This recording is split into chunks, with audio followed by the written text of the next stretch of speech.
Hey,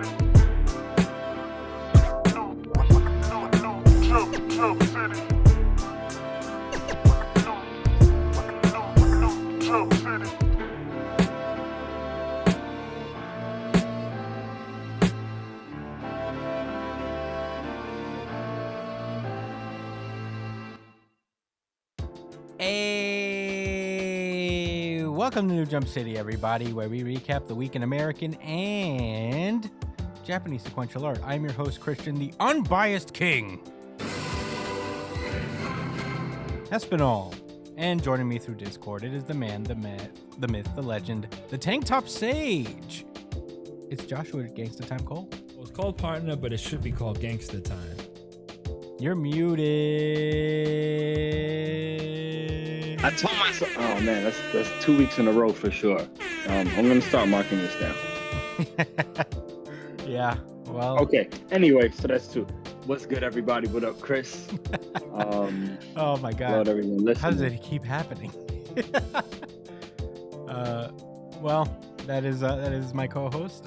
Also joining us is the disembodied head of my producer. It is Edgelord Big News Brian. What's up, nerds? Hey. Oh man, we're a little late this week, but you know, better late than never. We have monthly episode today. Yay! Jump has been off this week, so you know we're diving into our monthly chapters on top of Chainsaw Man, of course. Boruto, Dragon Ball Super, and World Trigger. So very excited for this show. We got a lot of cool stuff to talk about. So let's not waste any time. You can find me at the Chris Espinal on Twitter and Instagram. Joshua Cole, where can they find you? At JD_Cole_37. That's on Instagram. Also where I frequent the most. And on Twitter, that's at New Jump City Josh. You can give me a follow. Yeah. Brian? You can find me at b.esp on both Instagram and Twitter. And if you ever want to catch me when I'm streaming, you can find me at twitch.tv/itspunchline. Ooh, yeah. You can follow the show. I can't wait. For what? For Brian to be streaming? Yeah. Yeah. I never know when that is. So your guess is as good as mine. You can Nobody knows. Follow the show itself at New Jump City on Twitter and Instagram. Subscribe to us on YouTube for the really good chapter of the week poll because it's there. It used to be on Twitter and Instagram, but you can check it out there. If you have any questions, suggestions, anything you guys want us to talk about, email us at newjumpcitypod@gmail.com with any questions, suggestions, anything you guys want us to talk about. Also, we're doing questions today, so you know, if you guys want to be part of that every now and then when we have the time and the energy, that would be a good way to do it. Email us or comment on the YouTube videos that you guys watch, whether it's the highlight breakouts of the show or the full version of the podcast that comes out. Subscribe while you're at it. Subscribe to the show. That would be super cool and very helpful. We do the poll as well, so you know, if you subscribe, you'll never miss the poll. It goes up usually when the weekly chapters go up. I didn't do it for this one, but I should start doing a monthly poll, to be honest. I don't know why I haven't at this point, but starting next month, I guess, there'll be a monthly chapter of the week. Oh, wait, really good chapter of the month poll, and you guys can vote for your favorite on there, as well as the weekly ones that go up between Monday before we record. Subscribe, like, share the podcast on YouTube. That would be super cool. If you like the show, if you like audio podcasts, we're on iTunes, Spotify, wherever you listen to podcasts, if that's what you prefer. Leave us a 5-star review on those, why don't you? And with that being said, I think that's all of the plugs for now. Let's get into the show. Boruto. This is Boruto, chapter 77, Time Drawing Near. Last we left off, we've been dealing with this whole Ada situation. Ada has defected over to the side of Konoha, and they basically had her on lockdown with the only 2 people not really affected by her charm abilities that make everybody fall in love with her, which is Kawaki and Boruto, mostly because they have the Otsutsuki within them, and those powers don't affect Otsutsuki members. But we are now recently learning that Sarada and the science girl are not affected by it either, but they are acting like they are so that they can gain Sarada Ada's trust, and you know she just doesn't know that there's people that she can't affect even if they're not Otsutsuki. So that's pretty cool. She should be able to see that, but whatever. Yeah, Boruto's also been having some weird visions related to Momoshiki, and it seems that Kawaki is peeping that something's a little off about Boruto, and he just gets up and demands that Momoshiki show himself to just a regular Boruto, and that's where we start off now, where Boruto's like, "The fuck you talking about? Momoshiki's not here. Fucking relax." He's just in my mind. Yeah, what are you talking about? And Kawaki just grabs him and is like, "I ain't asking you. You can hear me, right, Otsutsuki bastard?" And, Otsutsuki. And at that point, that's when Sarada and Science Girl come out and are just kind of are seeing the situation unfold, and they're like, "Kawaki, what's going on?" And she's remembering that time where he brought up the time that he killed Boruto when he was in the Momoshiki form. And yeah, they're basically just trying to talk some sense into Kawaki, who's wilding out a little bit. And Kawaki's just like, "Shut up, you bystanders, shut up and listen." He's getting spicy. Right. You bystanders. Yeah. So yeah, he's basically telling him to like, Momoshiki's up to something. I just have a gut feeling about it. And Shikamaru breaks in and he's like, "You stop and recall Naruto's face when he saw that his son was dead. You know, you haven't forgotten, right? So calm down and really ponder on what it is you actually need to do." And Kawaki just like tosses Boruto aside and he just like starts walking away. He pretty much leaves the building. And Boruto's just trying to get him back inside. He's like, "What the fuck are you doing? We have a mission." But by the time he gets up to the roof, Kawaki's already gone. And yeah, they're all basically conferring onto what to do now. At that point, that's when Ada also leaves the room with Daemon in hand, and she basically decides to leave. She takes the girls with her, and at that point, Shikamaru's like, "Well, we can't stop her right now, so just let her do what she wants. We have to figure out what's going on with. Just don't take your eyes off of Ada. That's your assignment. She can walk around, but just keep tabs on her." And at the same time, we cut over to where Code is hiding out with his faithful companion Bug, and we see that he's been drinking because he's been surrounded by these creepy zombie things. The Bug is just like, I just can't get comfy around these creepy soldiers of yours. And it turns out Code has been busy making these weird claw mark monsters out of his weird belt. Oh, they all have the belts on them. No, these are the monsters made out of the Tentails. Oh, Remember? So they He don't did have that. studded belts on them. right. That's how he split them up. He split up the Tentails by using his belt to kind of split them up and make them become like individual beings. Oh, damn. That's You So don't crazy. that remember is that the chapter? belt attached to him. I actually don't remember that, but thanks for filling in the blanks, Brian. Those creatures have the belts on them. Look at the studs. Yeah, they got Yeah, this. that's how he Undeniable. created them. That's how he made them how they are. So they are stud monsters. Yeah. Yes, they are. Belty stud monsters. Ferragamo monsters. Mm-hmm. So yeah, basically they're like, "Well, I have over 1,000 at this point. But and I'd love to attack Konoha with them, but Ada's there, so there'll be no element of surprise on that end." And as he says, Ada's already just telling Shikamaru about Code's weird claw grime monsters, which is a pretty gross way to describe your monsters. Grime. Yeah. Is like grease. They're greasy belt monsters. You didn't like that very much, huh? So Why does he look like Dracula now?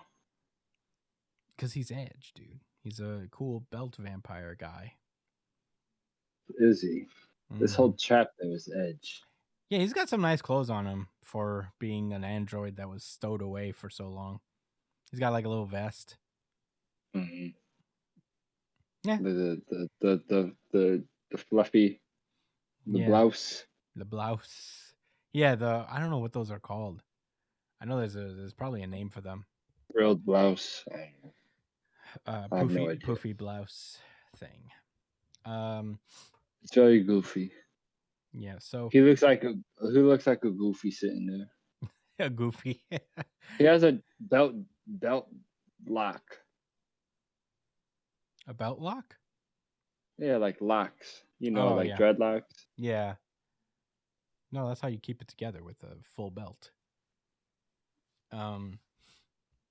We know they're not belts, by the way. For anybody who's new and watching Boruto, they're belts, bro. Premium leather. We went through this already. Y'all just not on. We know what we're talking about. You guys don't. Yeah, I mean, plain and simple. Yeah. So basically, Ada is telling him that these things are pieces of the 10 tails, so they're not weak. So you got to be prepared. These aren't just regular nameless fodder. So at that point, Ada's just like, "Hey, it's so cute," and she's just trying on clothes while this is happening. And meanwhile, Boruto's babysitting Daemon, and they're just like talking shit to each other. When Daemon just like suddenly stops and he springs into action, he runs outside and he sees Himawari. It's gonna take a little while to get used to her name, but Himawari is out there. Yeah, she's out there, and for some reason she's just walking around by herself. Yeah. Hey, I mean, Naruto was literally an orphan when he was younger than her, just walking around the city by himself. So fair enough. I assume they trust Himawari to, do what she's got to do she's not that young, right? She's not that much younger than Boruto. I don't think she's like 5 years old. Yeah, she's probably maybe she's like 8. Yeah, 7 or 8. It's pretty young to be walking around the city by yourself. I mean, ninja times though, I guess. She'd probably beat all of us up. For sure. I mean, she knows the gentle fist. This little girl can make us cough up blood pretty easy. Does she know it? I don't know. I actually don't know about that. Brian, do you know if Himawari knows it? So I know it happened in the anime, but I don't think it happened in the manga. So I'm not sure if the anime, because the anime covers a lot of shit. Well, the anime came first, so I would imagine that the anime is also technically canon. I don't know. So I guess it's possible that she knows. Well, she knocked Naruto the fuck out. Oh yeah? One episode. Yeah. Well, that's cool. Anyway, Daemon approaches her. He's like, "Who are you?" And Himawari is just confused, like, What? At that point, Boruto tries to hold him back, and she's like, Are you shopping right now? Boruto's like, "Are you shopping right now, Himawari?" He's like, "Yeah, I'm just out here, getting tea. You're on a mission, right?" And he's like, "Yeah." Anyway, I'm gonna pull this kid away from you, and Daemon just breaks free out of his grip, and he tries to attack Himawari, but he suddenly stops in the middle, he pulls back his fist immediately. At that point, Boruto holds him back again, takes the moment of hesitation. He's like, "Why didn't you dodge it? It should have been easy for the likes of you." And Boruto's like, "What are you talking about? My sister isn't even a shinobi or anything. She doesn't even know how to fight." Oh, well, I guess. I guess. Cap. There you go. Didn't he beat you up? Did she beat you up, Boruto? Cap. Yeah, I guess the anime is Cap. No, so essentially, Boruto even mentions it, when she gets angry, she gets stronger or some shit. Oh, she's got a little Gohan situation in her. Female rage, Yeah, there's something going on where when she activates her Byakugan, she goes sicko mode. But yeah, she has something, but she's not really trained. Okay. But yeah, he's like, "For real? Okay, I guess she does seem weak from up close, but then what was that intensity I felt from her just now? And Boruto's like, well, Boruto even mentions that. It's like, well, she could get pretty scary when she snaps, so you really shouldn't mess. Wait, don't tell me you think Hima's. And he's like, no, Big Bro won't ever. Oh, I think he's just saying that he thinks that Daemon thinks she's cute or something. Because he's like, Big Bro won't ever approve. You hear? It's a cute little moment, I guess. But anyway, we cut back over to Naruto's house, where I guess he's getting ready to have dinner with Hinata. And Hinata's like, I wish I'm happy we can eat together, but I wish Kawaki and Boruto could join us too. How long is this gonna last, the cohabitation? And Naruto's like, I'm not sure. Probably for a little while, since they're all stubborn problem children. And Kawaki's standing right there. He's just like teleported in, and he's at that point Kawaki's like, sorry to be a pain.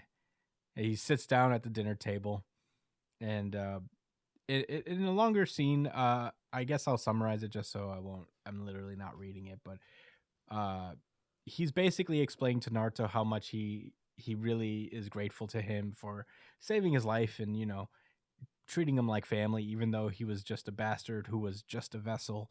And all he can really think about is like how he would do anything to protect Naruto, but he realizes that they're not, like, he's not safe anymore. As long as Boruto has Momoshiki in them, Naruto isn't really safe. He's like, I really don't want you to die, so I'll destroy the Otsutsuki, every last one, using their powers to root them all out.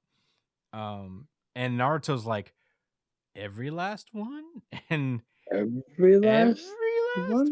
And Kawaki's like, yeah, every single one. I came here to follow proper procedure because I shouldn't be murdering your son without telling you, basically. And Hinata's like, wait, what are you trying to say right now?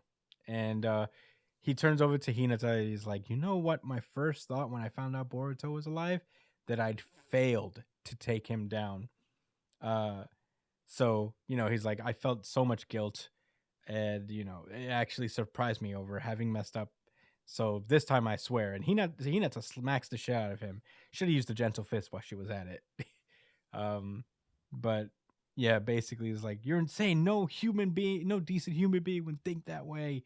And he's like, I know it might seem that way to you. I mean, you're right. Only a crazy person would kill their brother. But I am thinking straight here. I already reached the conclusion that there's no other way to keep you guys safe, basically. And even if it means you'll hate me to death for it. And at that point, Naruto's just like, I'm not going to let you just kill my son. And he's like, too bad. Space portal. And he sends Hinata and Naruto away. And he says, once it's all done, you're welcome to kill me. And yeah, that's where the chapter ends. Wow. Whoo-wee. That's a lot to talk about this chapter. Josh, what did you think about Boruto chapter 77? He is vengeance. He is the night. Yeah. And I have to sneeze, so hold on. Yeah, to what? Oh, yes, a sneeze. Insert sneezing noises here. He is sneezing up a storm. Ooey. Achoo. Achoo. I guess in the meantime, I guess he's getting his shit together now. All right. Okay. So this was, I feel like I was saying something before, but scratch that. Man, Kawaki is truly doing the absolute most. He loves Naruto as a dad so much that he's willing to make him so unhappy just to protect him. I feel like it would make more sense to me if he was just like, look, I fucked with you and all that, but I must kill the Otsutsuki. That's just my goal. And his son's one of them. Yeah. I'm not going to lie. This is implying like he's about to go after Boruto right now and say, you know what? Time to kill you. I'm just not even going to wait. I didn't like how you was talking to yourself in your head. My gut reaction told me you was talking to the and now you gotta die. He sounds unhinged and buck wild. Yeah, that's for sure. I would say he's Without a unhinged doubt. and buck wild. For sure. Aside from that, this is a cool chapter, I guess. It was funny seeing Ada just be like, you know what? I don't feel like sitting here anymore. This Yeah. plan isn't gonna work anymore. I'm Yeah. just gonna go outside and see how people feel about me. Yeah, do something. Yeah, she's gonna do some stuff. What you gonna do about it? Yeah. Oh, nothing. Hina smacked the shit out of Kawaki. Yeah. She didn't use Gentle Fist. She should have. Yeah. She should have severed all his chakra lines and been like, "You're not going no fucking where. You're not doing nothing. Listen, boy, I'll Wait, lock you but up." Kawaki's shit doesn't really revolve around chakras, so I feel like that would be useless. Yeah, I don't know how effective the Gentle Fist would actually be against Otsutsuki They use and chakra. Otsutsuki adjacent. They use people. chakra. No, their whole thing is about countering and absorbing chakra. Yeah, but like if she can hit his nodes before he notices, he won't be able to move. It'll block his chakra. That's true. I guess like he still has chakra within him, right? Like he can Plus, the Byakugan is a Otsutsuki skill anyway, so it That's could probably true. affect him. Yeah. Pretty cool. But because Hinata's lame via the author of the series, both of them, Yeah. both the former and current. Yeah. We're Kishimoto's not going to writing see it again. that. So this is also him. You know, I know. I think there is an opportunity for Naruto and Hinata to work together to get out of wherever Kawaki sent them. That might be cool. I'm not going front. That might be dope. I want to see her fight. I want to see her punch somebody and use Gentle Fist and stuff. I want to see her eyes get veiny and use her Byakugan and tell Naruto, listen, they're over there. They're over there. They're over there. I see them. I can see them 30 miles away. Well, what are we gonna do? If he teleported them away, he probably teleported them to another dimension. Remember, they just do that. They just go to other dimensions and shit. I'm sure they'll find a way. I don't know how. I don't think there's a way. The only like thing that could Sasuke will possibly find get him. them out was a Renengan, and Sasuke doesn't have that anymore. So It can heal. okay. I guess that would be cool if it could. It can't. It can't heal. Eyeballs can't heal. No, they can't. Once it's gone, Eyeballs it's gone. can't heal. I don't know. For sure. No, Yeah, unless his other eye evolves. no. This is like one of the weakest parts of your body is your eyes. Like if you damage your eyes, it's like it doesn't heal as easy. Why do you think Donzo had to like fucking yoink them all? Yeah. Why do you think he had like eyes on his elbows or something? Because he uses the technique that forces them to be blind. He's like, these eyes are weak, so I have to have a lot of them. So if they die, these eyes get fucked up. I have like a bunch more on my, I don't know, my forearm, because that's how eyes work.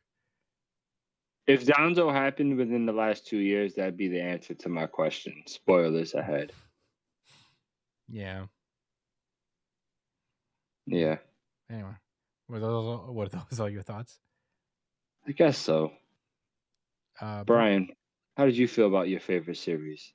So I wasn't expecting Kawaki's like I don't know how to describe it. Like he's not really even a villain. I feel like his motives aren't even that crazy either, if we're really being honest. Like Kawaki's this kind of makes sense for his character considering everything that he's been through. And it's still pretty much in line with how his character would act too. So it's actually pretty decent character writing, honestly. And I just wasn't expecting things to go down this way. We knew that Kawaki would be quote unquote evil at some point, but I didn't know that he would be evil for the sake of Naruto, or like an antagonist for the sake of Naruto. And his immense respect for Naruto and like kind of shows that he knows his weaknesses too. And this is again going down the path of Naruto's goodness is probably one of his biggest weaknesses as well as his strengths, Mhm. because that's going to end up getting him killed, and Kawaki knows that.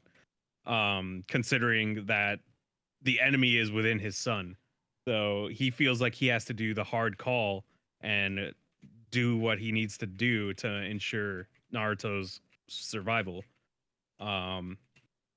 Which is probably going to end up backfiring, of course. I feel like Naruto right now is in a pretty terrible position because, you know, Boruto, if Boruto lives, he dies. If Boruto dies, then Naruto's probably still going to die anyway.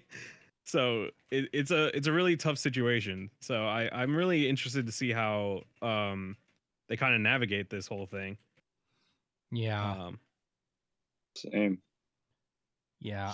I wanted to finish a thought I had left over. Sorry, Brian, but That's I fine. looked up the definition for edgelord online, like on Google, and one of the first definitions that came up said edgelord, it's a noun, informal, a person who affects who affects with an A, not an E, a provocative or extreme persona, especially online, and then in brackets, typically used of a man.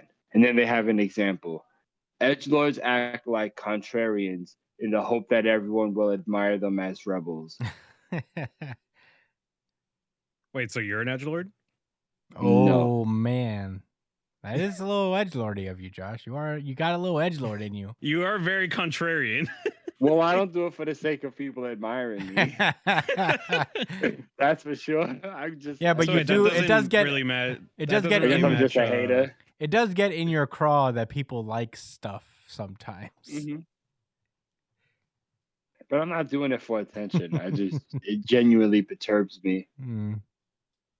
That's fair. Hey, I I'm mean, trying to I'm be not better saying that about you're it an as I get older. edgelord, but you got some tendencies in you about it. There's parts of it. We're not going to do this right It now. exists within you, like What in we Otsutsuki's are karma. what we are going to do is discuss this child Kawaki and his edge streak. He chose death immediately. No other way. Like, let's wait around to see. Let's kill the other Otsutsuki's first. There are no other ones, right? No. Yeah. Boruto's the last one. Yeah. All right, I get where he's coming from, but he needs to relax still. Yeah, he does. He has to have more hope and creativity. He has to think outside the box. Like maybe we could get cool with the guy inside of Boruto's head. Maybe we can, make it so that he doesn't want to destroy this world and turn it into a chocolate fruit. Yeah. Naruto's done it before with a giant demon fox. Yeah. Why can't Boruto? See? Well, but the I know difference why, because is he's edge. no. The difference is that You said no. Otsutsuki and tailed beasts are different things. They're different. Like Otsutsuki are conquerors. Their whole objective is to become fucking. It's like a pyramid scheme for fucking gods, essentially. Like you start at the bottom, and then you recruit at the bottom, and then you go conquer worlds, and then you just keep recruiting people to your fucking. Yeah, you just grab shit. other people to be part of the god pyramid scheme. Yeah, exactly. You sign up 3 friends, and then they sign up 3 friends, and then so on and so forth, until you're all selling insurance together. So let me get and you're this the clear. ultimate insurance seller. You definitely agree with Kawaki's methods. I don't agree with it. And you agree with his reason. But I understand it, and I think it's interesting that they're going about it this way. Do you empathize with Kawaki, the child? Not really either. I just think it makes sense because he was raised in a fucking tube. He was supposed to be possessed by a fucking otherworldly being. Those otherworldly beings have destroyed many fucking planets, including the one they're trying to destroy now, which is the one he's on. Isn't that crazy that that's Naruto now? Like if you were in his shoes, considering everything that he went through, it makes sense that he would want those guys to be out of the picture. Yeah. At whatever cost. Yeah. Because it's not just Boruto's life that's at stake, it's the entire world if Momoshiki comes back. Yeah. I guess if you remove the emotionality of it, it is the obvious play. It's just like there's one main one left. He's sitting right there. If we just kill him, this will all be over forever. Now I know that's your firstborn son, but but get another one. Hey, you still have Himawari. right. How young? Yes, Yeah, your son's already a child soldier. He's gonna die one way or another. Right. What'd you rather become? Yeah. And now I'm starting to wonder what Momoshiki's warning about Boruto's eyes stealing, taking away his life, something like that. I wonder what that really means, because this could mean that Momoshiki isn't going to raise havoc. It's just the consequence of having Momoshiki within him caused all these series of events to happen and end up spiraling the ninja world into fucking madness just because he was there.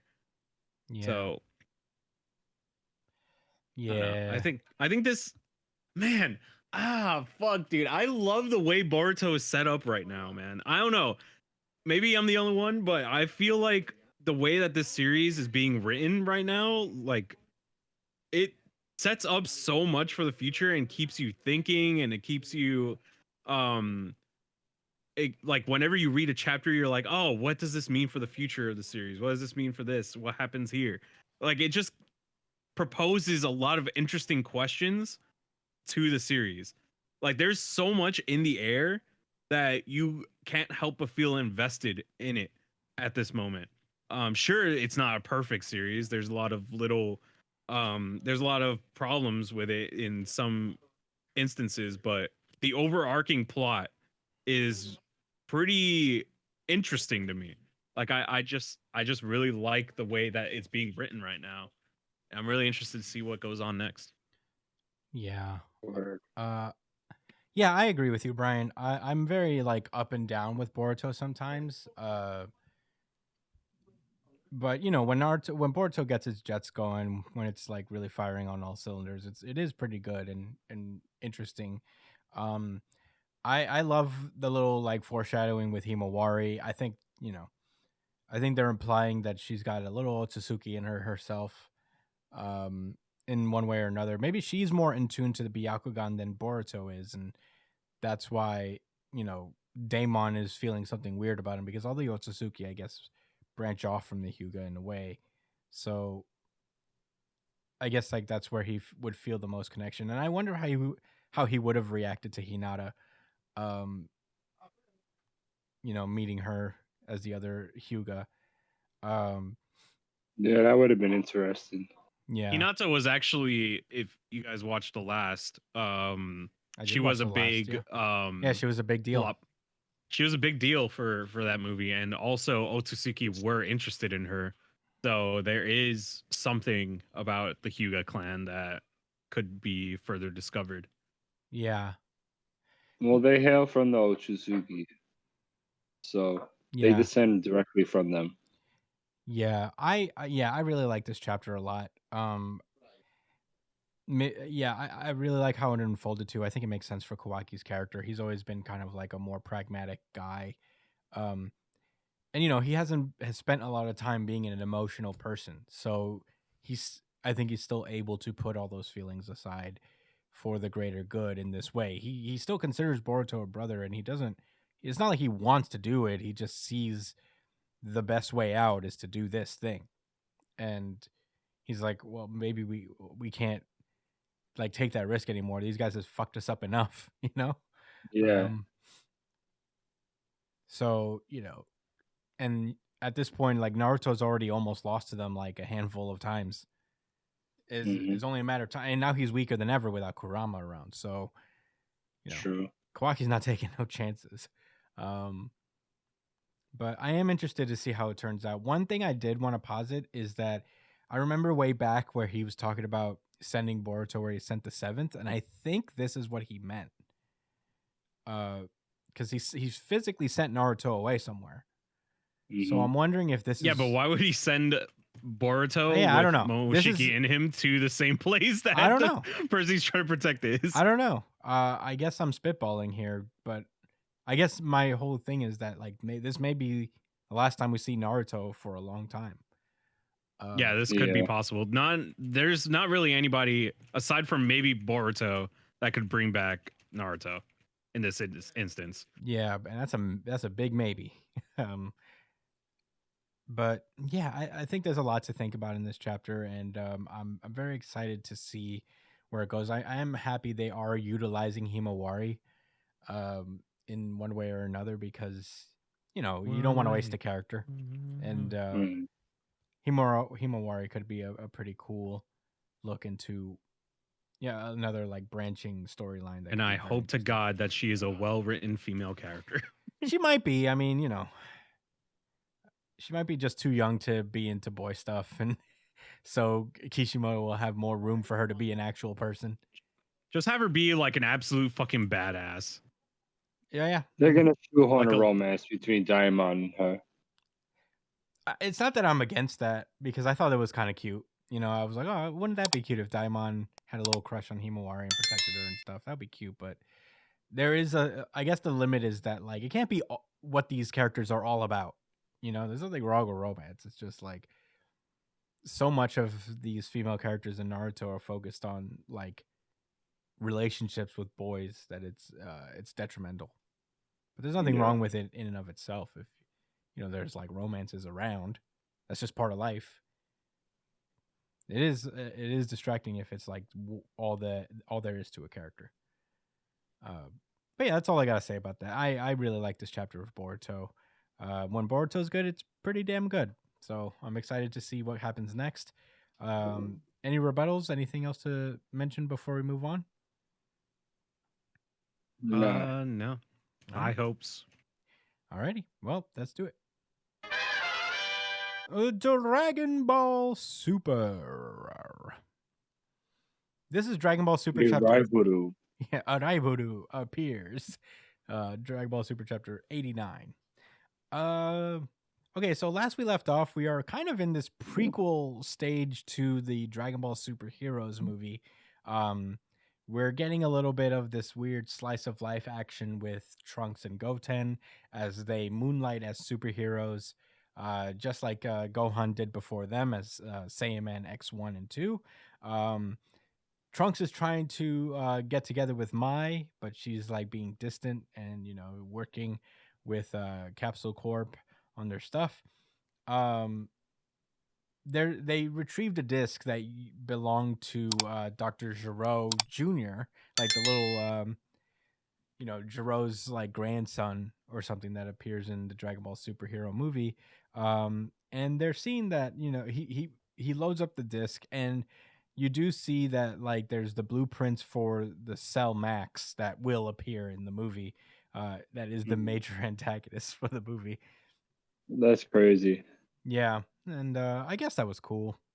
So this is the past. Yeah, we established that already, though. Right, and cool. He's immediately kicked out. He gets a computer virus, and they get at that point, Bulma comes in and interrupts him and mentions that Mai is going to school with him because they're all high school students now. And they get also another new student on top of Mai, who is Beta, who comes in, and there's an immediate, rivalry between him and Trunks, as we see that on the basketball court, and they try to break each other's ankles, for Mai's affections, I guess. Yeah, this literally becomes a fucking basketball manga. Yeah. But he plays him something dirty. Like Trunks basically uses his super speed to try and block the net, but cheating ass nigga. Beta does like a cool swerve. He does like a fake out, and then he goes layup into the basket and embarrasses Trunks on the court. Yeah. Embarrassed. So, Trunks is tight, and we get a little flashback, a little close up to his eye, and we see that Beta might not be human exactly. We get video of Giro, the Giro kid, watching Trunks' basketball skills. And he explains that this, of course, Beta was sent by this guy. So, they're in class together, and Trunks is being a thirst bucket, frankly, just being like, "Hey, I know I lost to him on the basketball court, but that was just a fluke." On So a grassy field, you get fucked up. yeah. But yeah, Mai notices something off about him, and Trunks takes a closer look and notices the patch from the other androids that they fought last chapter. Trunks is automatically freaked out because he's afraid of ghosts and stuff. But Mai is like, no, he's actually kind of an android, it seems, but a different type than 18. So, and Trunks makes sense of that because generally you can't sense energy from androids. So Right. that would honestly make sense. So Giro kid is like, Beta, do what it takes to find out if he has superpowers, and he just throws a wicked spiral over to the back of Trunks' head. But Trunks does a slick tying of his shoes to dodge the football. It bounces around an absurd amount. I know footballs are bounce weird, but they're not the same as a bat. They wouldn't bounce this much, I think. But it bounces over a bunch of times over Trunks' head to a fire extinguisher, and totally embarrasses Beta in front of everyone. Fucking clown. But he's always trying to just Beta's going around all day trying to catch him in the act of using his powers. And then Beta accidentally notices that Goten just literally picks up an entire car to get his ball. He's like, what the fuck? And Trunks is basically like, you can't fucking be doing that shit. You can't be lifting full ass cars at school. So yeah, at that point, Beta's like, I found him. Yeah! He rips off his uniform, and you see that he's got a cool superhero costume of his own. Yeah. Goten calls his costume cringe. And that's fucked up. Cringe. Cringe. Yeah. So, Beta tries to attack Goten, but Goten, he's not just gonna let himself get hit to protect his secret identity. He doesn't give a shit. He was raised with Goku, who made no efforts to hide who he was to anybody in the world. So he basically dodges all of Beta's attacks until at some point Trunks comes in his Saiyaman costume, and they start fighting. They start doing the fights. They fight on the football field. They fight pretty much everyone, and Jiro's like, yo, that's crazy. Saiyaman X1 is so amazingly awesome and cool. But yeah, he's like, we cannot lose this battle though. Do what you must do, Beta number 1. And Beta number 1 summons a giant robot and just shoots a missile over to Trunks. Trunks grabs it, redirects it, and just basically beats up on Beta for a while. Beta's robot accidentally falls over and knocks over Mai. The Giro disc falls out of Mai's bag, and he tries to grab Mai and be like, I have you now. But at that point, Trunks tries to go after him. He shoots rockets out of his ass, and it flies over Trunks, and over to the innocent bystanders. Trunks knocks them all away, but This gives Beta 1 to the time to escape, as the lower half of his body, he splits off from the lower half of his body that's still shooting rockets. Goten comes in, defeats the lower body, and at that point, we see Trunks use his new technique, Steam Cleaner High Pressure, which I guess obliterates the entire robot, leaving Beta in his underwear completely. He saves Mai, and Mai is like, Trunks, but it's not. I guess you can't tell through the mask. And he's like, I'm off then, and he flies away. Goten finishes off the robot, I guess, and they did it. They do their cool pose, and they switch out of their costumes, come back to the football field, and Trunks is like, "Hey, Mai, were some superheroes here? Oh man, I can't believe I missed them." And it's like a weird superhero scene where Mai can't tell that was Trunks, even though she has no reference of anybody else that she knows having these abilities. So I guess she has a crush on Saiyaman X1. And the chapter ends with Beta 1 returning back, and he'd be like, I've never seen this cool. I've never seen such awesome superhero costumes. Did you get their autographs? And he's like, no, I was fighting them. And he's like, oh, right. Yeah. They're no more than wicked villains. So, they're going to keep trying to get to the disc. And that's kind of where the chapter ends, is the Gero resolves to make cooler and stronger androids to fight Trunks and Goten. Which he loves, by the way. Yeah. Big fan. Huge fan. That it's a lot of complex feelings with young Gero. But Josh, what did you think about Dragon Ball Super Chapter 89? Well, this seemed like a Saturday morning cartoon episode. Like I'm not trying to criticize it, I thought the chapter was cool, thought it was cute. I can't tell if this arc is still promotion for the movie that passed. I think it is a little bit. They're really trying to come to a point. Huh? I think it is at least a little bit. I mean, they showed Cell, and it's like, for those who didn't know about the movie and that's reading this, they're thinking, oh my God, is Cell about to come back for the next arc? When we already know what time it is. He got smoked by a fucking orange Piccolo. By an orange Piccolo. Beast to Gohan. But, that's a story for another day, I guess. Sure. Orange Piccolo mattered. He did. He really, really mattered. In fact, he mattered so much that he is now equally as strong as Goku and Vegeta. Super Saiyan Blue, Super Saiyan, Saiyan Blue, Saiyan. That's old. That's old news. Yeah, those nobody cares about Super Saiyan Blue anymore. That's so yesterday.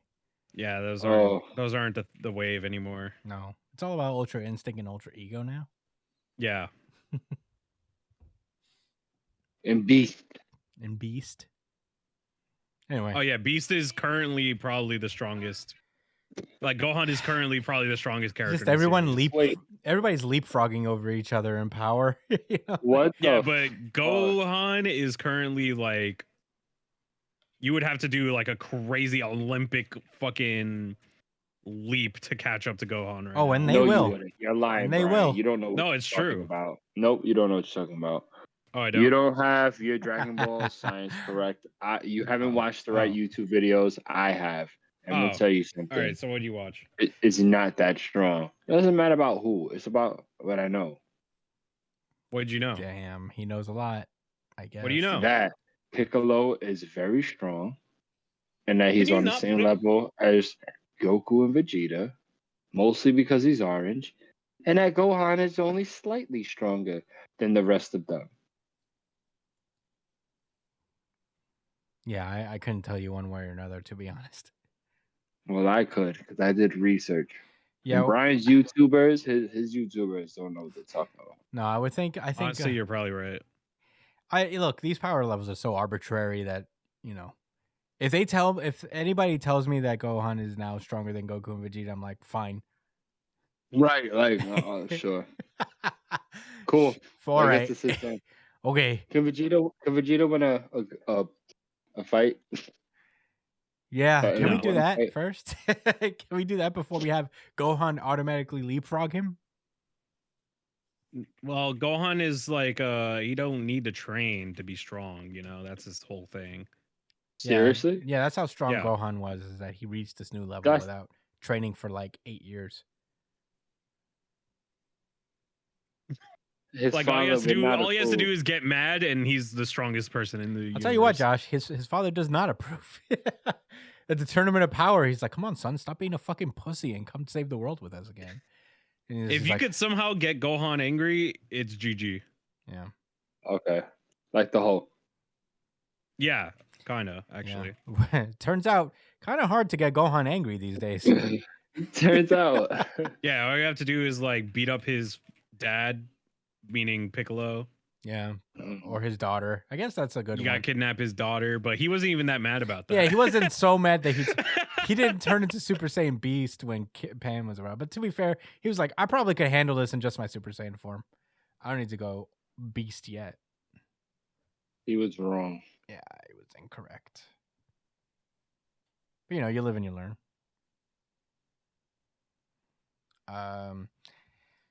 Was I supposed to have more thoughts or something? How will we know? How will we know your thoughts? I feel like I already got all my thoughts out. To be honest. Yeah, really? Yeah. You didn't know? You didn't get anything from the super dense chapter of information and exposition? It was a cute little chapter, but This was that's a about all I long have to ass say about it. chapter. That's what I have to say. Yes, this is 46 pages. Yeah, 46 pages of like Dragon Ball Super. That it was. I guess I'll go. Yeah, I like this a lot better recapping it with you guys. I had a better time talking about it than I did actually reading it. Part of I don't mean Yeah. that to be mean, I guess. I mean, because I didn't hate it, but I was like, as much as I appreciate these kind of like old Dragon Ball vibes that Toriyama's going for here, I'm wondering if it's like kind of too late for all of this to like feel like it's actual stakes, you know, because we're in the realm of gods and angels now, tapping into mystic and otherworldly powers that you can't even fucking fathom in the original series. So Yeah. like these androids, I think that's kind of also the point, you know, that at the end of the day they're just like kids just trying to be superheroes but not going super all out, because I guess they would cause too much trouble in the city that they're in. They usually fight in deserts and shit. So they can't just go super duper ultra saiyan in the middle of a crowded city. Right.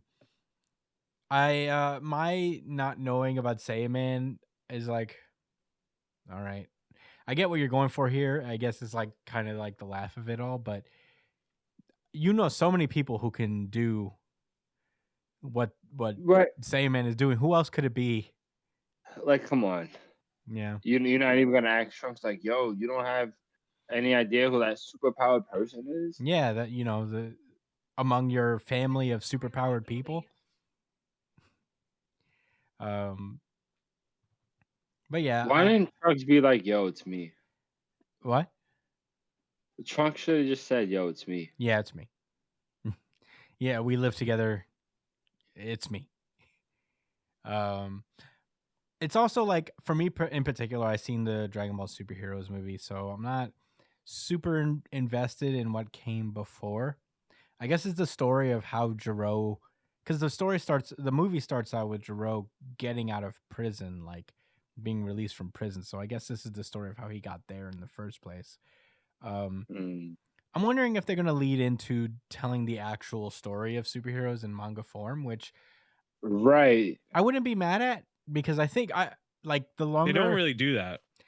Yeah, they haven't done that in a long time. Not since since Frieza, right? But I think like in particular, this might be kind of relevant if you wanted to tell Gohan's story. I don't know if they're gonna do that. I wouldn't mind it as long as it didn't take very long. I did like the story of superheroes.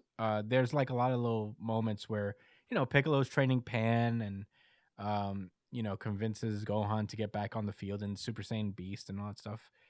Um, I think there's stuff to. I think it wouldn't hurt to tell the story if you can. Although you have a movie out, you would rather, I guess, people watch the movie. But um, yeah, I'm just like not super invested in what came before. So this is more like it's an enjoyable enough read. It's a cute little story, and it's funny in the way that Toriyama makes little funny stories here. It definitely feels like the most like old school pure Dragon Ball story I've read in a long time, which I don't mind. It's just nothing very exciting, I guess, but it's a cute little story nonetheless, like Josh and Brian already said. But that's all I gotta say about it. Do you guys have any closing thoughts before we move onward? Nope. All right, then let's go. World Trigger. Bam. This is World Trigger chapter 229, the away mission test, part 26. Last we left off, we're still in this away mission test, obviously. This is the 26th part of the story.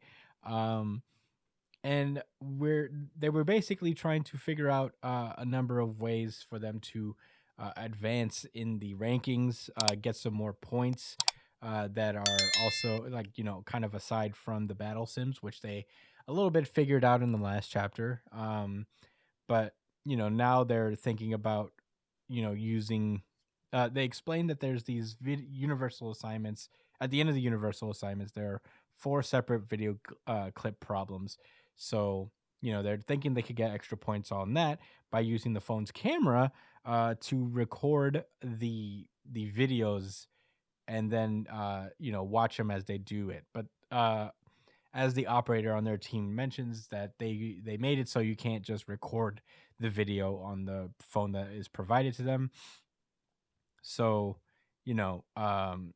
that puts a pin in that. But Osamu immediately is like, wait, so what if we take a picture of the list of questions that appears after the video clip? And they're like, why? Well, if we take a they're saying if they take a picture from the video problem 1, that means that he can send all of them the questions that are based off of this video and divide them amongst the 5 of them, and then they can all take turns watching the video, and they can all just fill out their assigned questions as they watch it on everybody else's laptop, because everybody pretty much gets 1 viewing per laptop. So at that point, they can get enough answers that they can just share the answers with each other, and that'll get them 20 points per person, reaching a 200-point lead on everybody, which is pretty wild. That is pretty wild. Yeah. And he's like, well, you hesitate to share this because you don't know if this is against the rules. And Suva's like, well, what do you think? Is it legit or shady? And Osamu takes a minute and is like, I think it's a legitimate strategy. And she's like, why do you think that? And he's like, well, part of this is that they want us to is like creativity. Did you notice that? And he's like, when tackling these things a normal way, creativity wouldn't be an answer. So my takeaway is that leadership was imagining a different creative way of solving these. So at that point, they're like, well, there you go. What more? Checks out. Yeah. At that point, Katori asks if they can share the idea with Rokuro Squad, because he is not doing very hot. So they do so. And at that point, we cut over to Rokuro Squad, and they're like, whoa, this is a pretty good fucking strategy. So are we going to use it? And Rokuro's like, yeah, of course we're going to use it. So they do that. They also get an email from Miura, who is Katori's other teammate, explaining the Omni penchant thing from the battle sims, and it's basically specifically designed for people like Katori, who has made it a point to use the strategies of squads that she's fought and use them in battles of her own, make them her own in a way.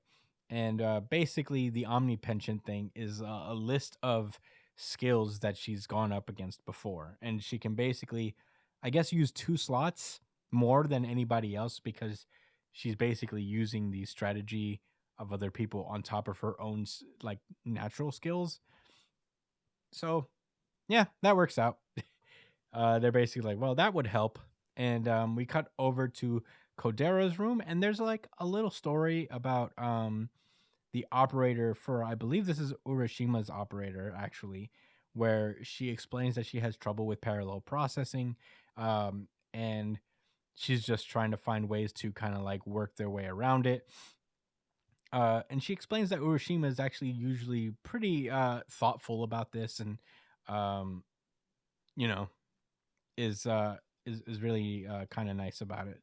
So Yeah, very considerate of his teammate, like everybody else in World Trigger, yeah, which you gotta love. yeah. To be honest, so yeah, and basically the battle simulation, this chapter in particular ends with the battle simulations about to start up after everybody's formulated their unique strategies on how to get ahead. And yeah, that's where we cut over to World Trigger chapter 230, the away mission test part 27. And really, this is just like a bit of this starts off with a bit of montage basically of using this new strategy. In they basically not to, I guess, summarize the entire thing and spend time, but we have a draw, I believe, on their first match. Their second match, I believe, was against Kitazoe squad. Well, they lost to who they win. Oh yeah, they lost. They lost to they drew with Kakizaki's squad. Their second match was against Kitazoe, where at the end of the day they won that one. I think, right? Oh no, Kitazoe's squad won. Unfortunately, again,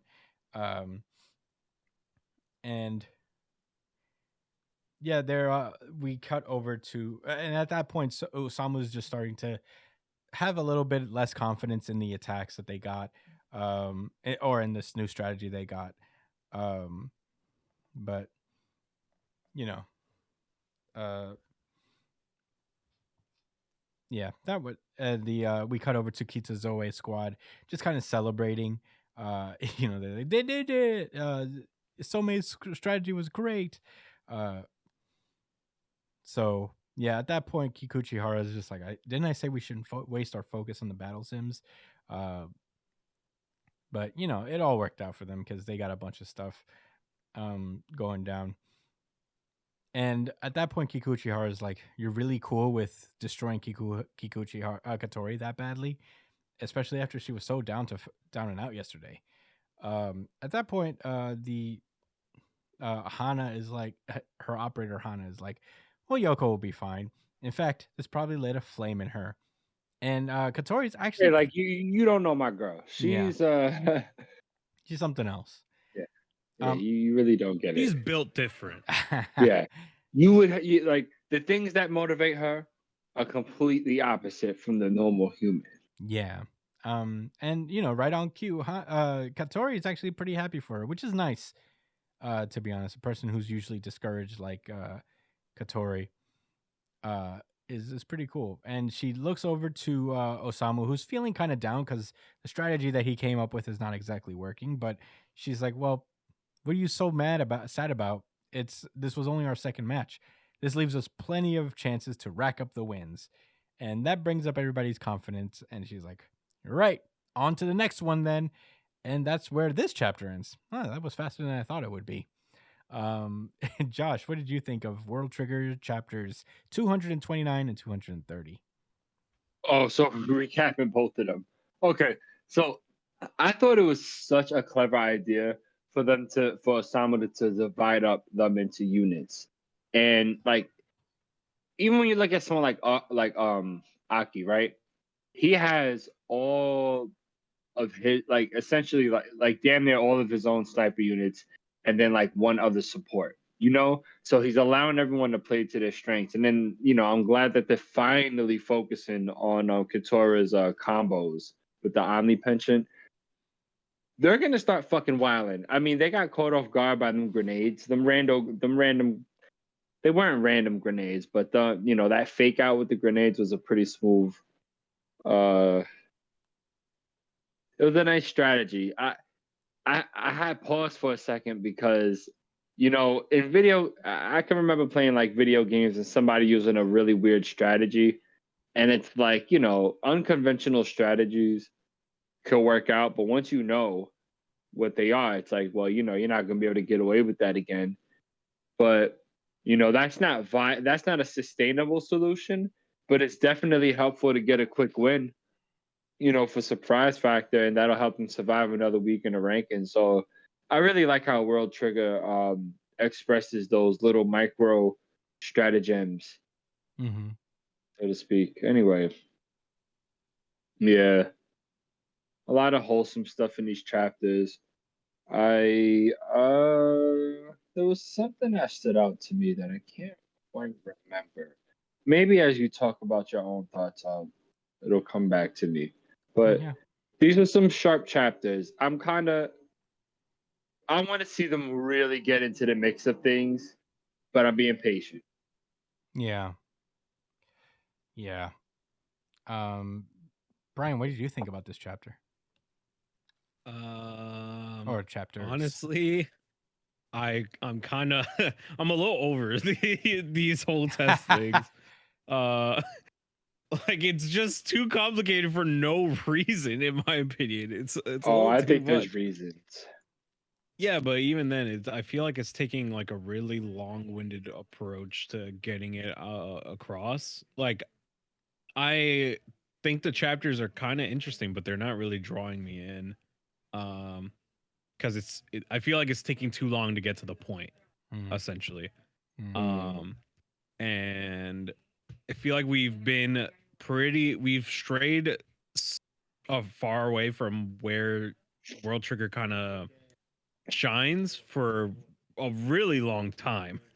Like it's been so long since we've had like World Trigger be like what it usually is, I really loved like the combat. I really loved like the whole rank wars and all that stuff. It's awesome. And then we get here and then it's just a bunch of, I don't know, not that. And it's not really drawing me in at this current moment. But I don't know. I kind of hope it kind of picks up a little bit more for me in the future. Those are my thoughts. Yeah. I have a rebuttal. Do you mind, Chris? Yeah, go for it. All right, yeah. So, I don't always think about this, but technically speaking, when we end the podcast, like, when we finish at the end of like each podcast, I get to sign off and go about my life. You know what I'm saying? I don't, have any major connections going on. But Christian, you're related to Brian. You're related to someone that said just these heinous, disgusting words about our beloved series, World Trigger. I don't understand, I don't understand because I don't have to deal with it. But perhaps during the process of you expressing your thoughts on the chapter, you could circle back to how, you can articulate what it's like to have someone like that in your life that you have to be connected to. Trust me, I could have gone a lot worse, buddy. I could have said this shit is boring as fuck because that's what it is. Oh man. Yeah, that's right. I said it. What are you gonna do about it? This shit is boring as fuck.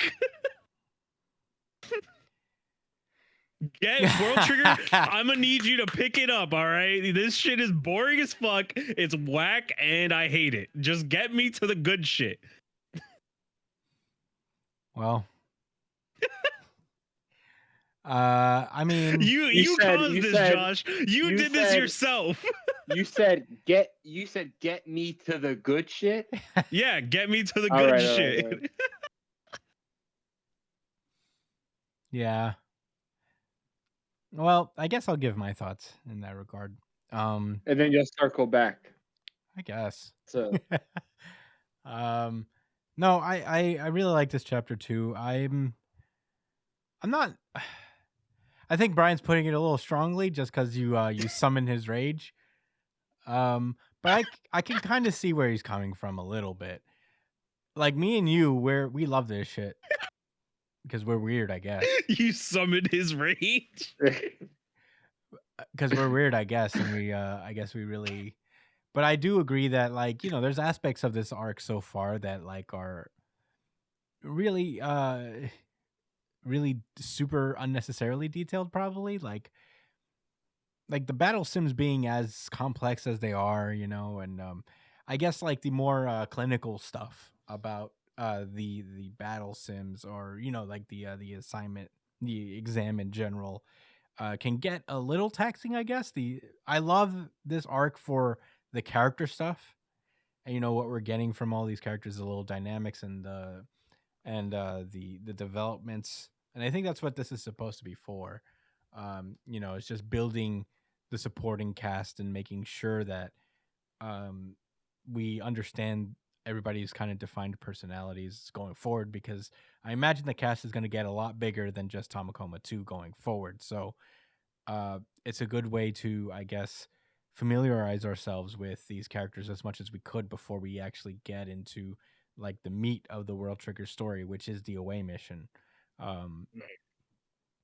So I appreciate it in that sense, and I really love pretty much everything about that. But I can see where Brian's coming from, and I get kind of fatigued myself when it comes to the very granular portions of this story, like how the battle sims work. I still don't truly understand how the battle sims work, and the other stuff, like the written exam portion of it, I get, but I will say this. I do think that if this shit does end up becoming like relevant in the future, this is a good arc to reread. But as it is right now, for me, it just doesn't feel like a good, monthly read. No, I can see that for sure. This is a tough monthly, because there's also a lot of information you have to remember month to month. I feel like if, and this is nobody's fault, obviously, but if World Trigger was still weekly, like this would be a lot easier to digest week to week. Yeah, I agree with that. Week to week, this would be a decent arc, but monthly, oh my god! Yeah, I think it's also us and us specifically. We read like 9 other stories, so, and some of these stories are detailed AF as well. Like you got to read Jujutsu Kaisen, and you got to understand curse techniques and how the fucking video game in this thing works, and how Nen and all the Nen and the characters in Hunter x Hunter, so I guess in our particular case, we read a lot of manga every week, so it's a lot of storage space in our brain to really like to understand, or at least remember the bits and pieces of speaking of, Brian's word mean nothing, because his favorite series is now Hunter x Hunter, and they do the same thing. So I'm not. Yeah, but Hunter x Hunter, usually all of its story. Usually, when Hunter x Hunter has a bunch of buildup and a lot of interesting plot points, it's all about like furthering the story. World Trigger right now doesn't feel like it's really furthering anything. It feels like one big stall.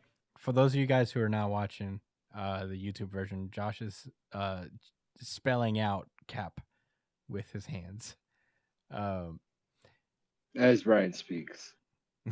Well, let me tell you this though. At least in Hunter x Hunter, when they pull you off onto these like little branch off storylines, they Mhm. actually can keep you engaged for extremely long periods of time. Like the That whole sounds just like World Trigger. World Trigger right now there's not a lot really going on. Oh, there's a lot really going on, Brian. Oh yeah. That's where you're man, wrong. I'm That's so where you're engaged wrong. in all the things that are going on. So many Oh, seeds I being love the planted, whole. Brian. I love everybody Yo, doing homework and You're sitting in there the watching people away do mission, homework. my nigga. You're gonna be like, oh, Yo, all those guys doing questions by the teachers that they're giving them. Like, where am I in high school again? Like, come on. Why am I supposed to be interested in them solving questions, bro? Well, like, am I studying for the SATs? To be fair, I know you don't have an appreciation for a slow and steady pace. However, you just have to. It deserves it. It deserves your time, and you know that. Yeah, I don't know. You're entitled to your beliefs, even though I disagree with them and think they're poopy beliefs. Can you write that down? Poopy beliefs. As You got poopy opinions, Brian, but you're entitled to them.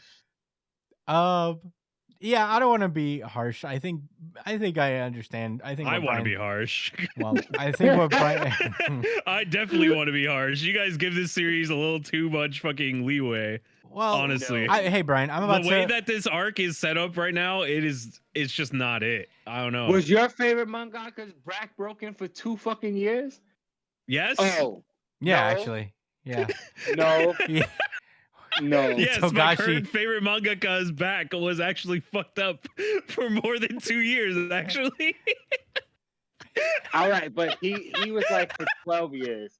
He was past the threshold of empathy. It's like gone for a while. What's going on now? No, Brian, I am trying to give you a little bit of leeway here because I understand how somebody could be kind of frustrated by, there's a lot of things, I guess, in terms of time and pacing and release that are working against World Trigger currently. I'm very biased, and Brian's wilding for fucking respect. I don't think Oh, you're shitting on me for having an opinion on it. I'm just gonna keep shitting on it, honestly. All I hear is poop, poop, poop, fart, fart coming from.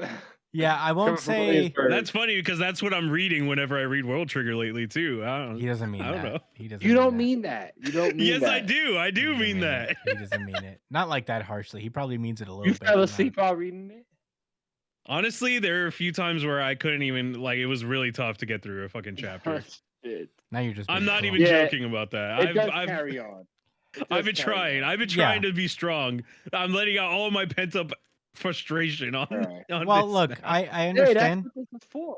I'll give you that it may have been stretched out a little too far. I mean, this is a 27 chapter arc, but 27 chapters in a weekly series would not be much, I guess. Yeah, it is. I mean, what it is. Got 70 fucking thousand pages for Dragon Ball Super. So I think we could get another 10 pages for World Trigger. You know what I'm saying? Yeah, I mean the thing is that he is releasing weekly size chapters once a month. That's what the thing is. That's what I'm saying is that there's technically less chapters. Sometimes there's 2 chapters, but not all the time. So it just it does, you feel the time a little more because it is monthly.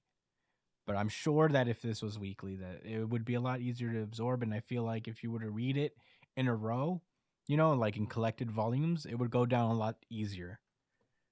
Some series is tough to read as it's coming out. It'd be that way sometimes. I feel Bleach was like that a little bit, where it's probably a better read condensed than it is. Yes. Than it is all in over the week. Those were indeed the good times, Chris. When I was speed reading Bleach. Yeah. I don't feel as harshly as Brian, but I want to say that I do understand where he's coming from to some degree. I think it is important, and I feel like all this stuff is going to matter, especially in the next phase of the exam, where they're actually going to be battling for real. Because this is all about, forming a team, and it's a very realistic way to do it, where you force people in a room together and just force them to work together and have them figure out solutions. It's not about the tests or the sims, really. It's more about like watching people come up with solutions, and that stuff can be a little, especially in the pace that Ashihara is going, it could be a little exhausting. I could see how that could go. Honestly, actually, now that I think about it, I feel like a big part of the fatigue that I get from this series is the fact that, like, is the environment that they're in. Is that it's all set in these small rooms and there's no real variety. There's there's just not visually a lot going on. It's more like a novel than a manga at the moment. I feel that. I feel that. But, so I get he's trying to tell like a more condensed story, but I feel like it is sacrificing something, and you guys have to admit that there is something being sacrificed here. Sure. I mean, when you have a lot of a big dynamic thing where the things are moving around a lot, you sacrifice a lot of intimate character moments and like progression in story or like character and familiarization with characters. You always have to sacrifice something when you're telling a story. But it's about picking your battles and what you're going to sacrifice and when. I love it for what the characters are going through, and I do enjoy seeing them figure this stuff out. But that's just me, I guess. I didn't hear what you said, Josh. I don't know if you're and Josh. Well, all right. Any rebuttals before we move on?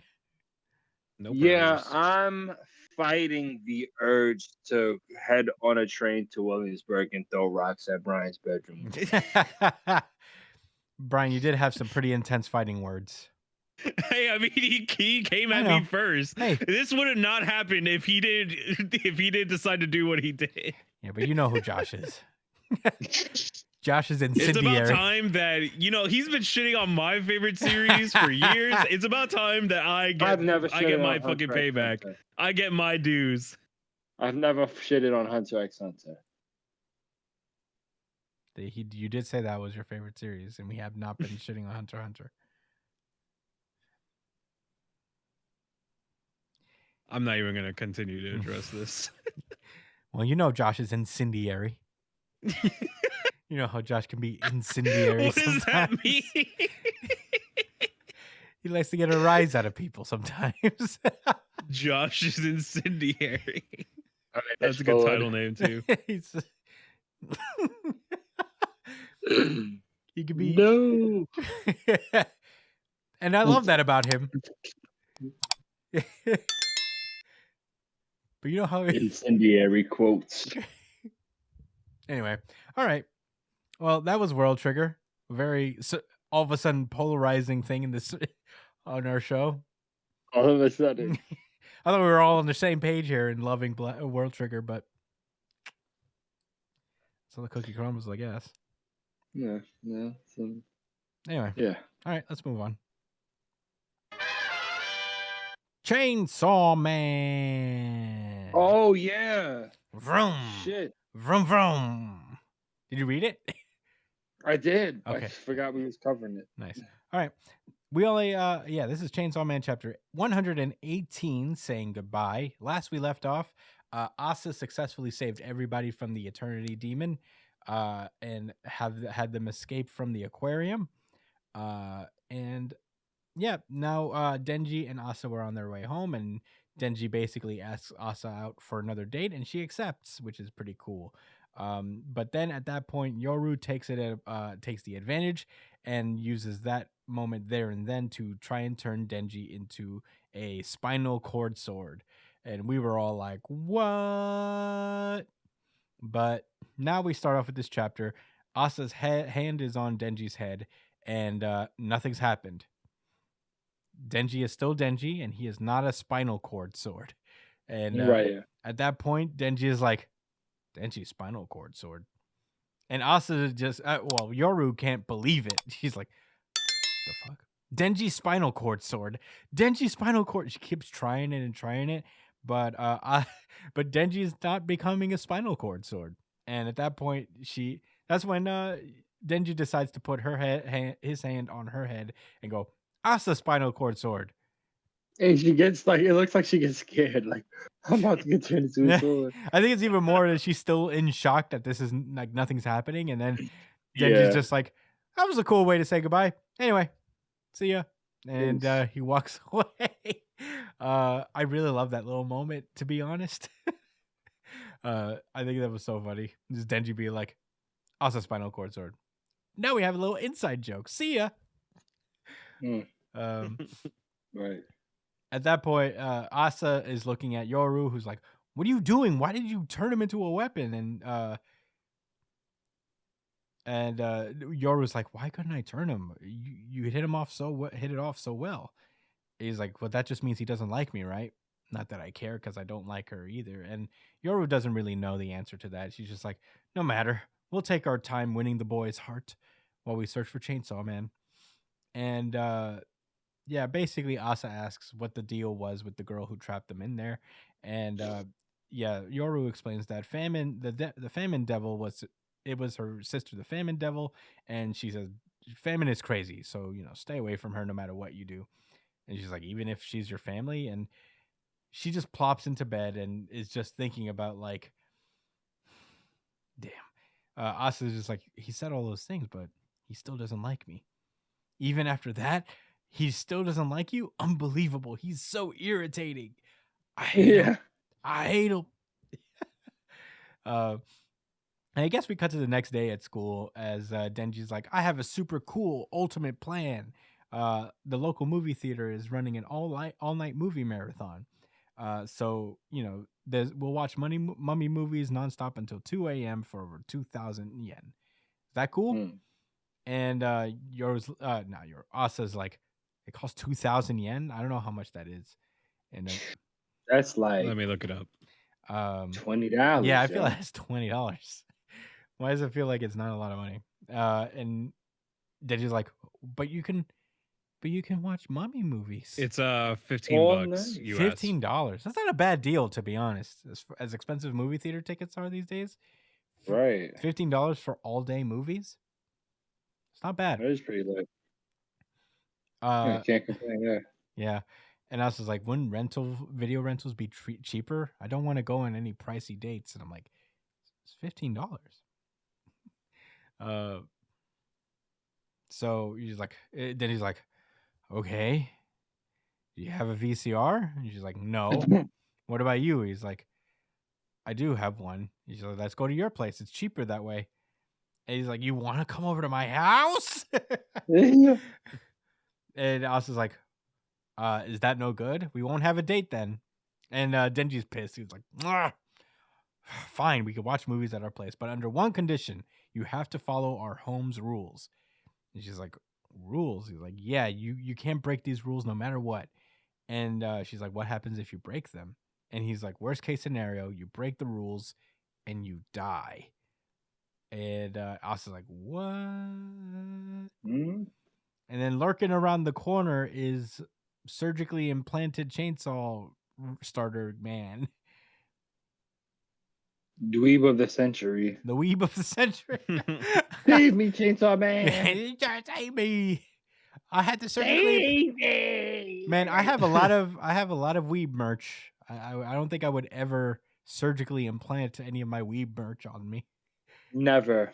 I have some weeb merch as well, Chris, and I'll tell you this: never in my life have I thought about doing that. Most of my weeb merch is shirts, so I don't think I could really graft it onto my skin like that. I don't know. Anyway, he's lurking on the corner. He's like, "Did you say die?" And that's where the chapter ends. Josh, what did you think of Chainsaw Man chapter 118? There's two things I don't care for: a very short Chainsaw Man chapter, and a sneaky motherfucker. What is he doing? A sneaky motherfucker. I don't know. He's lurking. I mean, I guess he's interested in Asa after the whole aquarium shit. Like, he I had think a he reaction thinks to he's that. super cool. Yeah. Yeah. So there's I something think he's gonna that get he jealous of knows. Denji Yeah. She is and then super turn cool. into the fake Chainsaw Man. Mhm. No, that's not gonna happen. Maybe not. No, it was a cool chapter. I thought it was really funny how Denji didn't think nothing of the whole spinal cord situation, and why would he? That makes sense. Yeah, I guess he doesn't have context for it really. He doesn't know what that really means. You know, like he doesn't know she's the war devil technically, and what her powers are.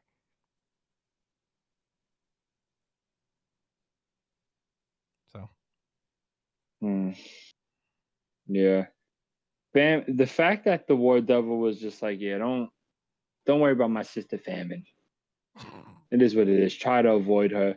I'm yeah. like, yo, she's not like Asa went out of her way to find her. He found Asa and put her in that fucking situation. Yeah. And the Eternity Devil looked ugly as hell. Yeah. Did it look like that before? I don't remember what it looked like. Brian, do you Yeah, I remember? think it looked But even the more Eternity Devil? disgusting. Yeah. Yeah. Yeah, it did kind of look like that. Oh, okay. We never really Oh, I saw watched it the like in first its 2 full. episodes. Yeah, We never because really saw it in its full body, like just out and about. Yeah, because But Denji jumped into it and tore it apart from the inside, right? Yeah, in the elevator, right? Or Mhm. something like that. Yeah. yeah, I started watching the anime. Hell yeah. yes, It's only sir. subbed. Only It's sub. only subbed. No, it's dubbed. I think it's better subbed. It's There is a only dub, subbed. but I think it's better subbed. Weirdly enough, It's like I only don't know how subbed. far you got in the dub, but I think like the further you go, the better it is. Like Kobeni's voice actress is amazing. In English Mm-hmm. or in English? I guess in both. Please. I guess in Oh. both. Well, English is really just Japanese. Yeah. Anyway. I'm a terrible person. I'm sorry, What's all guys. your thoughts? I tarnished the podcast. That's with those all These your thoughts. statements. It's okay. You're not a terrible person. Hey, don't talk about my friend like that. You got it. Well, I think I gave all my thoughts. It was a short chapter, so short thoughts. Yeah. Brian, since you absolutely read this chapter, what were your thoughts? I like this chapter. Yes.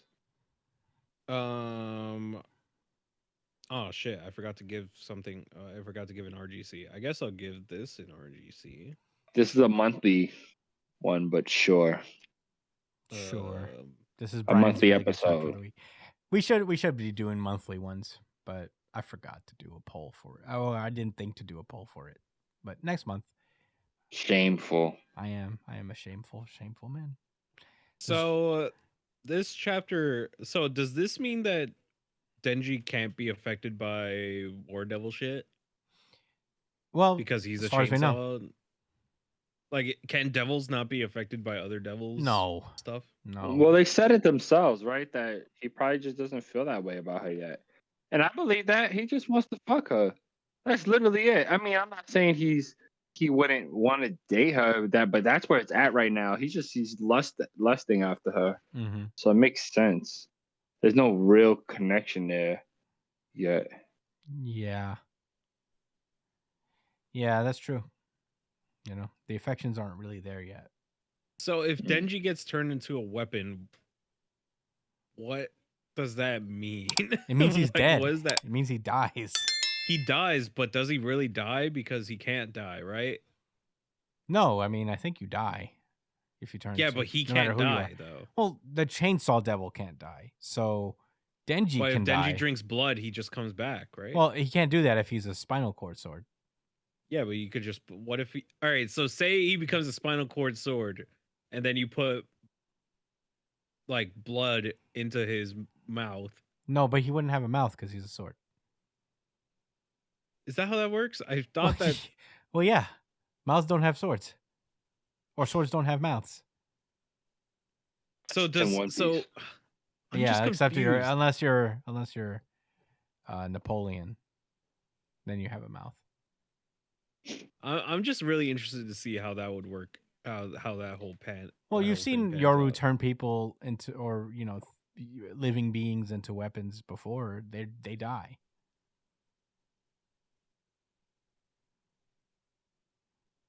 They just die. Denji would die. Technically, he would die. Technically, yeah. Well, Denji himself would die. Pochita would probably go back to hell. Is the Katana Man still alive? No, I don't think so. Nah, that nigga been died. He comes back, during the last arc of part 1. Yeah, but then they all died. Yeah, then they did all die. But yeah, and also guys. the little sister probably doing some control devil shit in her that's apartment. interesting. So that's not Makima, right? No, she's not Makima. Think about it. You know how like when they reincarnated Oob from Kid Buu, it's a similar process with Makima and the new girl. Sure. So I'm just this little girl. The little girl is still the control devil. But yeah, I'm just interested to see what his relationship with her is. I hope it's not like the same kind of Makima shit, but he seems to have genuine affection for her because he wants to save up money to buy her, to pay her tuition for college. And I don't think that's like a control thing. You think she's killed him before for breaking the rules? She's probably killed other people. If this is even her in the first place. I feel like it's her though. Oh yeah, I mean, it's a definite possibility. It's like a pretty high chance that Makima reincarnation girl is acting up. I want to see Power soon. She's dead. I know. She's supposed to reincarnate. She has died. She is dead. She only reincarnates if she dies in hell, which we don't know if she has. They need to go kill her in hell. Yeah, but then she wouldn't remember who Denji is, so Denji has to like be her friend all over again. Yeah, true. All right, whatever. Sad story. It is what it is. I'm sorry to break your dreams down bit by bit. No, I think Christmas thoughts. Yep, I mean, very short chapter, but I feel like there's a lot of like little character moments in it. I do love that like initial exchange. It did put a smile on my face whenever Chainsaw Man is a very funny manga, so it's one of the few mangas that just like puts a smile on my face whenever it's funny. I do love this like more. I guess like I don't know how much in terms of the affections with the swords have to do with anything, if that's the real problem, but I do love that this is a more realistic thing about like having feelings for someone where especially someone you just met, where you may think you like them, but it's like, is it really true? Is it like, or am I just a desperate person? Just true. And Denji is the first person who's ever just been kind of nice to me, besides Yoko, obviously. But right. But yeah, it's kind of nice. I do love their dynamic too, as a straight man and crazy man type of deal. With Asa and Denji. So, and even though Asa is her own brand of crazy, but it is it's a less overtly goofy one than Denji is. Yeah, these rules are terrifying. I don't know what the fuck is going on here. I don't think Denji is particularly under the spell of the control devil again, but I feel like the little girl probably can't help it, or just can't really control the abilities that she has to a degree. There's no way to tell. It's pretty extreme. If you break the rules, you die. So who knows? Yeah. But I'm very excited. Chainsaw Man doesn't come back for another 12 days. So shit, it's gonna be a little while before we see it again. But I can't wait, nonetheless. But that's all I gotta say. Any final rebuttals? Anything else? Nope. All right. Well, that was Chainsaw Man, and now we're gonna do some questions. We're gonna do a couple questions to try to cleave our way past our little backlog of Mike B questions. So here we go. Our first question of the day is if we placed all of the characters currently featured in Shonen Jump at the Thanksgiving table, who is the most annoying of the bunch, and what did they do to be so annoying? I feel like you guys already would know my answer if you know me, but Asta would probably be. Asta, yeah, for sure. Asta for sure. That's cool. I'll throw Luffy in there because I feel like Luffy would just be stealing everybody else's food when he's in his Without when he's in his eating phase. He like stretches out and puts his hands on other people's plates. So I feel like I'd like to say, oh right, yeah, he stretched everywhere. You'd have to kick him the fuck out of the house. yeah, basically. But those are my answers. Damon for sure. Oh my He god, needs to be Fuck at that that guy. table because he's gonna be talking spicy to every fucking Oh my body, and you're just gonna be God. like, "We just want to eat our food, Damon." I'm just like, you're all betas, and I am an alpha male. Hey, just so you know, I could fuck you up. Yeah, Damon's little Andrew Tate. Like what's wrong with you? I'm the strongest man in the world. I cannot be taken by anybody. I'll box you out. And it's like, but did you? But instead of telling your man to stop playing the game, did you tell him this instead? Did you tell him, hey, I think you'd be, I miss your time. I shut the fuck. Why weren't you more clear with your man? If you wanted him to not be mean to you. You sound like a 1920s like fucking announcer. Andrew Tate is a tough voice to do because his accent is like. Yeah, it's a little all over the place. Because he grew up. Like he can't make up his mind. No, because he grew up here but was raised in the UK. So like it's. No. He was born here and grew up in the UK. Yeah, that's exact. Anyway. Yeah, but that's what he sounds like. He's an amalgamation of a British accent and an American one. But anyway, go for it. Damon would be annoying for sure. Mm-hmm. About you, Brian?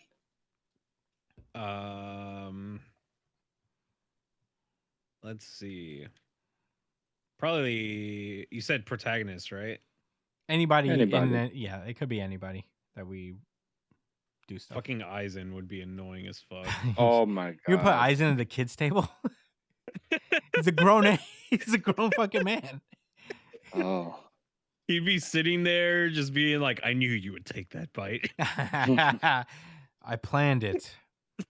I knew you wouldn't like that one. I knew you would send me to the kids' table. Listened. I knew you would send me to the kids' table.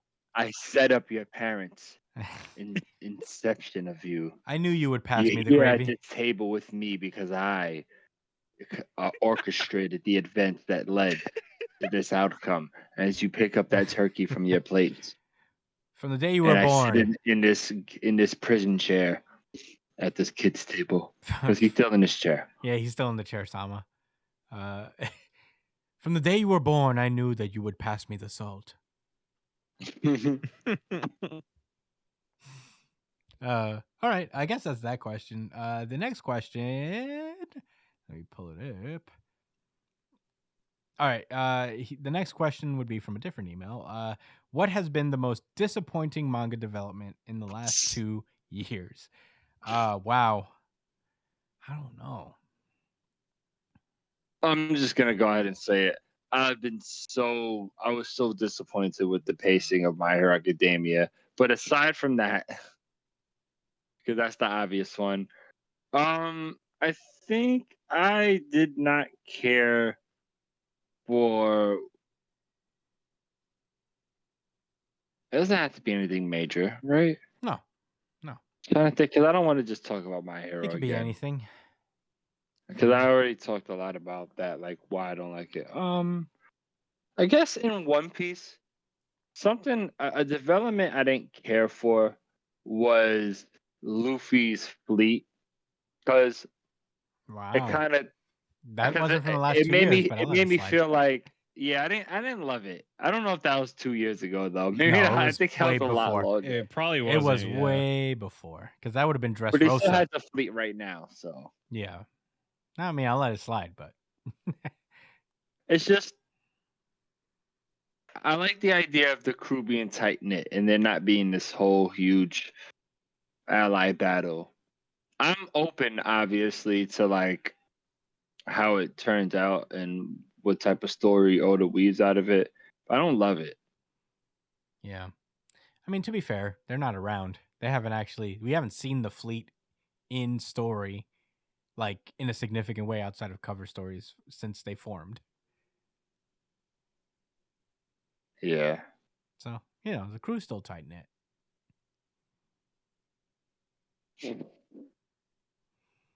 Brian, do you have any developments you were disappointed in?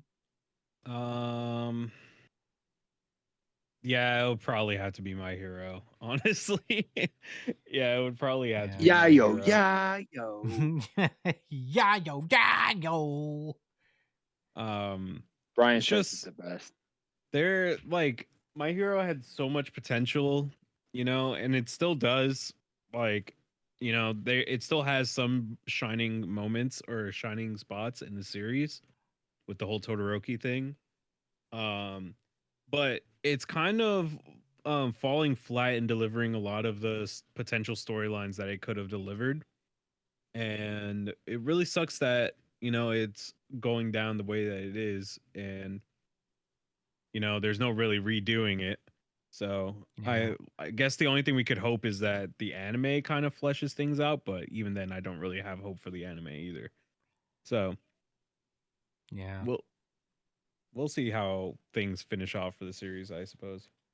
Yeah. I'm trying to think about something that really disappointed me over the last 2 years. I don't want to dogpile on My Hero Academia, although I guess you could count it as one, but Can I make an honorable mention I feel like before it's the you most finish? apparent. yeah. Josh, what was What's your... her name dying?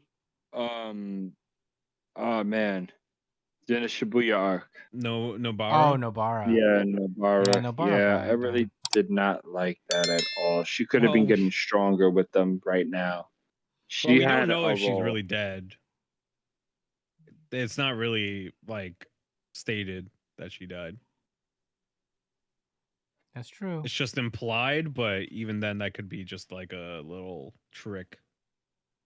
Oh, Josh is gone.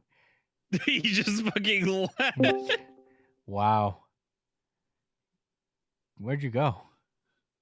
I don't know. That's probably all the built-up blasphemy from finally making its way and destroying everything.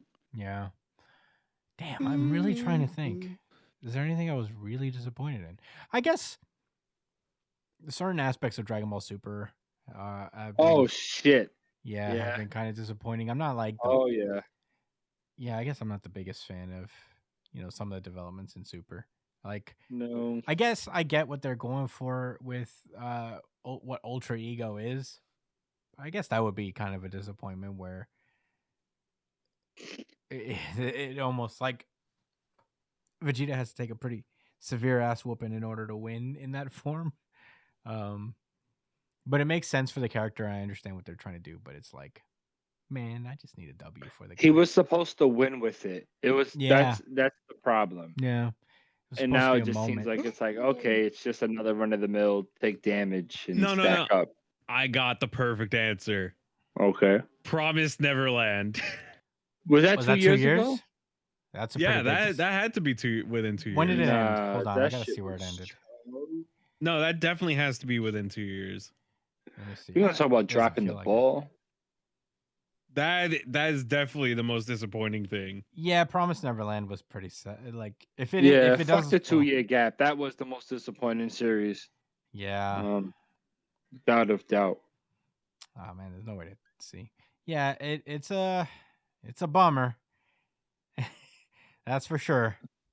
There's no other way around it. Dr. Stone was cool. Yeah, no. But man, Promised Neverland just folded. Yeah, it did fold. It folded pretty bad. Because it stopped doing what made it good. It wasn't about the content itself. It was about how they went about it. Yeah. I guess that like that first arc of Promised Neverland was pretty fucking incredible. I don't know if we were like reading it like for the show all the way back then, but I don't think we were. But man, that was a crazy time. I almost wish we were reading it live, at that time. Yeah, that shit was buck wild, man.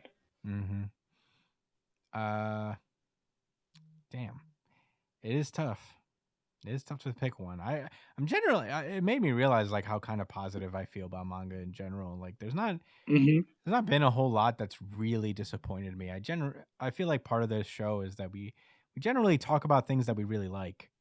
And, What you know, about I may IQ? complain a lot, but I know some people were disappointed Oh, with that was IQ. disappointing. I loved Haikyuu. Yeah, you're right. That was the biggest disappointment for me in the past 2 years. Damn, not Promised Neverland. Mm-hmm. damn. No, because Promised Neverland wasn't 2 years ago. It was more than that. No, it was 2 years IQ ago. wasn't 2 years ago. It ended before 2020. Yeah, I mean, I have the inverse. No, it feeling. didn't end before. It ended June 2020. Yeah, I have an inverse. It ended feeling. before 2020, guys. I promise. So why does this say We that? wasn't covering it for the podcast. Brian, can you look that up when these series? We did ended? cover it a little bit, no? The show was happening while it ended. I caught up. We did What? cover We didn't it a cover. little No, bit. we didn't cover it. did? But I don't I think could have sworn there were episodes that we covered Promised Neverland. Oh, Promised I think we Neverland we talked covered about for it. sure. Haikyuu, Haikyuu, no. no. We No, never- not Haikyuu. but- No, but we Promised definitely talked Neverland, about. yeah. Yeah, we definitely talk about Promised Neverland for sure. It just We feels did? like a long time. For sure. We talked about It was a part of our Wow. lineup. Okay. All right. Well- Well, I guess my answer is like Dragon Ball Super to a degree. Ultra Ego. Let's just say that. I I feel generally positive about everything we read. It's kind of brutal. Mine was a hot take. Yeah, yours was a hot take. Haikyuu. I have the exact inverse relationship with Oh, Haikyuu. both of mine then. The Haikyuu and the other one. Yeah, Promised Neverland I agree with. Haikyuu not so much. No, I had another what was it? You The never Fleet, finished the One Piece Haikyuu. Fleet. I don't know how you can say it's disappointing. You actually never Yes, finished. I did. Oh, I don't think I read the very last chapter. Bro, he got a letter from this kid talking about I'm sailing the seas now. He should have went to the Japanese national fucking team, man. He should have. Well, I'm angry. The thing is, he could have. No, he couldn't have. He wasn't good enough. He Yeah, he gave was. up. The And whole I'm point. fucking tight about Ooh. that. You got to read it, dude. You got to read what the story's about. He says more aside from that letter. No, basic. It's a whole to do to explain. You should just read it and. We'll save it for another time. Hey, you should actually finish a series before you say it's the most disappointing thing you've ever read. I seen them play the game.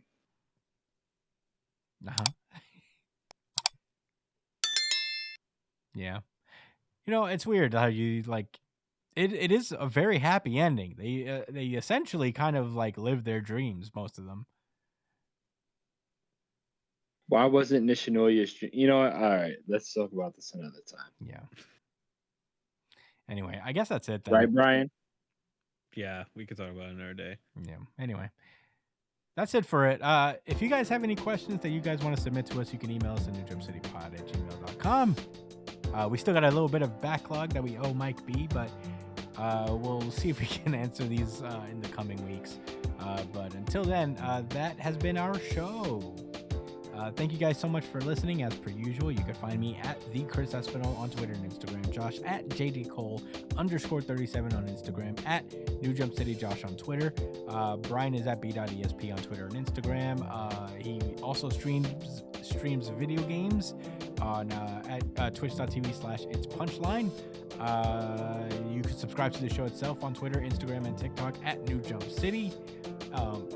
Jeez. Email us at newjumpcitypod@gmail.com, of course.